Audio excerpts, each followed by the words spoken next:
हाय दोस्तों, आप लोग कैसे हैं? उम्मीद करते हैं आप लोग अच्छे होंगे। आज हम बहुपद पहचानना सीखेंगे कि बहुपद कौन है और कौन नहीं है। ये अक्सर एग्जाम में पूछता रहता है, 2-3 नंबर का आता रहता है जो बच्चा पहचान नहीं पाता है, जो कि बड़ा इजी है। देखिए आज इसमें कुछ बात को ध्यान में रखना होगा, जैसे कि चर, अचर, चर पद और अचर पद। चर वो बोलते हैं जिसमें एक्स लगा हो, जैसे 4x 4y, और ये 5। जिसमें एक्स वाई नहीं लगा हो वो अचर कहलाता है, और जिसमें एक्स वाई लगा हो वो चर कहलाता है। तो खैर ये दोनों बात आप समझ गए। और एक बात और समझना होता है कि संख्या, जैसे देखिए आपको 1 2 3 4 5 डॉट डॉट डॉट, ये सब प्राकृतिक संख्या है। इसी को अगर हम 0 से चालू कर देते हैं तो ये पूर्ण संख्या हो जाता है, ये पूर्ण संख्या कहलाता है। ठीक, तो ये 0 से चालू होगा तो पूर्ण संख्या होगा, 1 से चालू होगा तो प्राकृतिक संख्या होगा।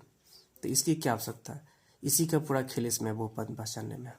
और ये आपको अगर याद रहेगा तो बहुपद पहचानने में कोई दिक्कत नहीं होगा आपको। तो चलिए देखते हैं।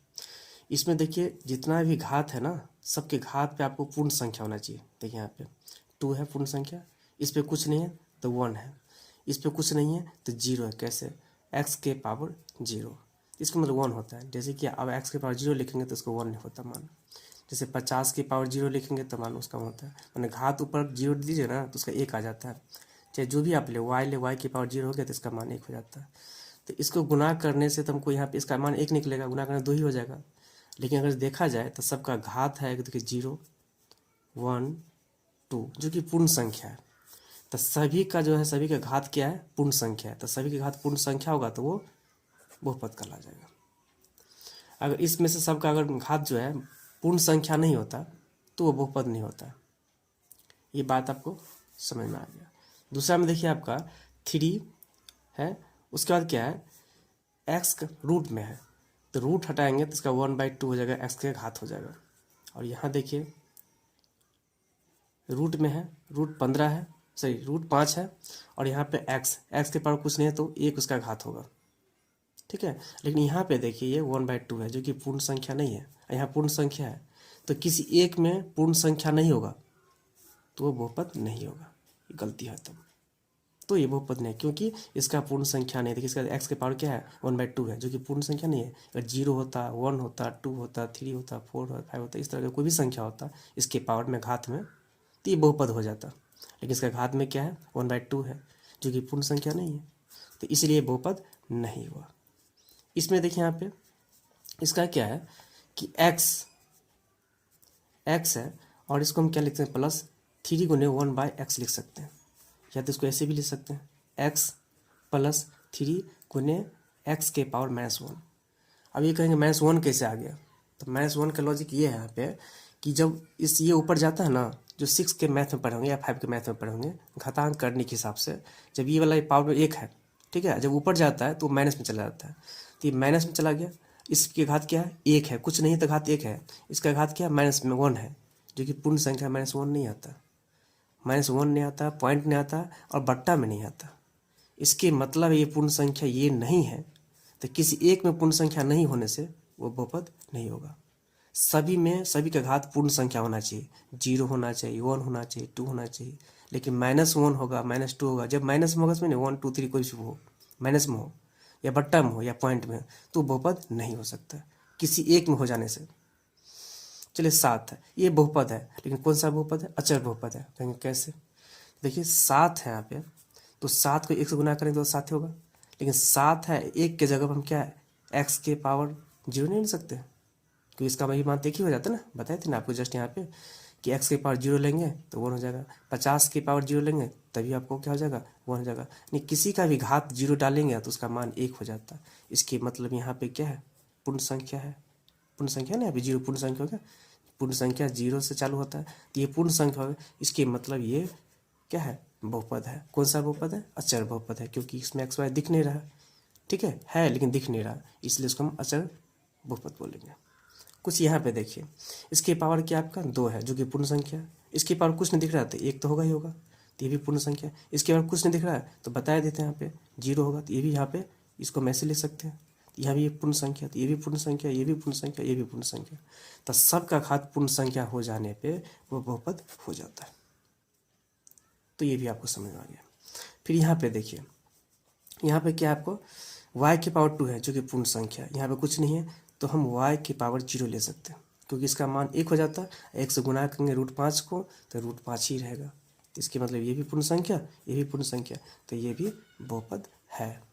ठीक है, देखिए यहाँ पूरा जो है ना, सबके पावर घात जो है ना, घात आपको पूर्ण संख्या होना चाहिए। जब ये घात पूर्ण संख्या सबका हो गया तो बहुपद है। और जब किसी एक का पूर्ण संख्या घात नहीं हुआ तो बहुपद नहीं हो सकता। बड़ा इजी है ना। तो पूर्ण संख्या को याद रखना कि सबके घात पूर्ण संख्या होना चाहिए। 0 हो गया या 1 हो गया, 2 के घात में अगर आ गए सब तो वो बहुपद कहलाएगा। अगर नहीं है तो बहुपद नहीं होगा। लेकिन घात में माइनस में नहीं होना चाहिए। -1, 2, 3, 4 इस तरह का कोई भी घात में माइनस में होना नहीं चाहिए, बट्टा में होना चाहिए, या नहीं पॉइंट में होना चाहिए। ये 3 चीज़ नहीं होना चाहिए। उसके अलावा जो भी होगा तो बहुपद कहलाएगा। देखिए यहाँ पे, फिर यहाँ पे दिखाते हैं आपको। 4 तो है लेकिन रूट किसका, x का है, तो रूट हटाएंगे तो x का घात या x का पावर 1/2 हो जाएगा। और ये क्या है, 7 है, तो 7 का हम क्या x की पावर 0 ले सकते हैं, क्योंकि इसका मान 1 होता है और 1 से 7 को मल्टीप्लाई किया 7 हो जाएगा।